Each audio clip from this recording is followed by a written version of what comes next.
परिचय। ध्रुव के विद्यालय द्वारा कुतुब मीनार की एक शैक्षणिक यात्रा का प्रबंध किया जा रहा है। इतिहास की अध्यापिका लता मैडम विद्यार्थियों को चारों तरफ ले जाती हैं और स्मारक के बारे में कई रुचिकर जानकारियां बताती हैं। दूसरे विद्यालय के कुछ लड़कों की हंसी से उनका ध्यान बढ़ता है। वे मुड़ते हैं और देखते हैं कि दो लड़के दीवार पर अपना नाम लिख रहे थे। लता मैडम ने उन्हें बताया कि ऐसी स्मारकें सार्वजनिक संपत्ति होती हैं। भारत के नागरिक होने के नाते इनकी रक्षा करना हमारा कर्तव्य है। आइए इस पाठ में संपत्ति के बारे में और जानें। आओ सीखें। संपत्ति को परिभाषित करना, सार्वजनिक और निजी संपत्ति में भेद करना, संपत्ति के संरक्षण का महत्व बताना। संपत्ति किसी व्यक्ति या व्यक्तियों के समूह या सरकार के स्वामित्व वाली सभी चीजों को संपत्ति कहते हैं।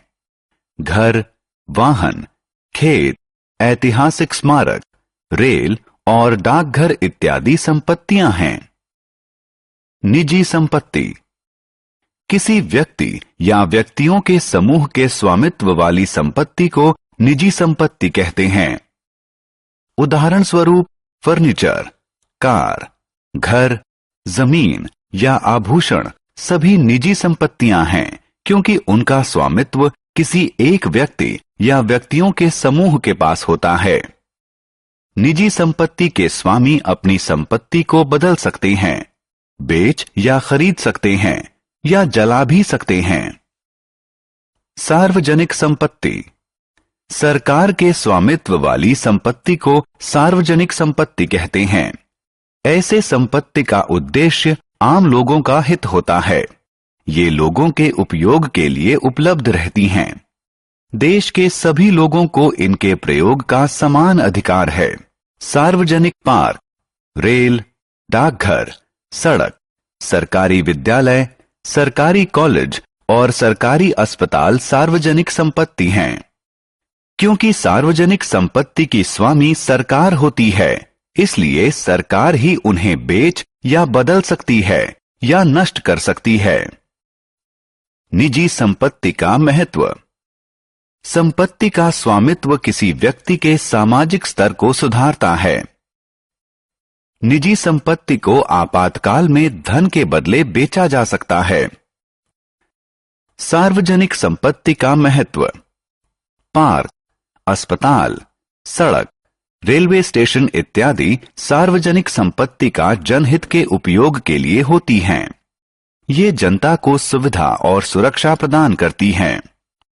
कुछ सार्वजनिक संपत्तियां जैसे ऐतिहासिक स्मारक हमारे गौरवशाली इतिहास को दर्शाती हैं। वे देश की शान होती हैं। संपत्ति का संरक्षण। लोगों को संपत्ति की देखभाल करनी चाहिए। लोगों को ऐसी संपत्तियों में निवेश करना चाहिए जिससे अच्छा लाभ मिले।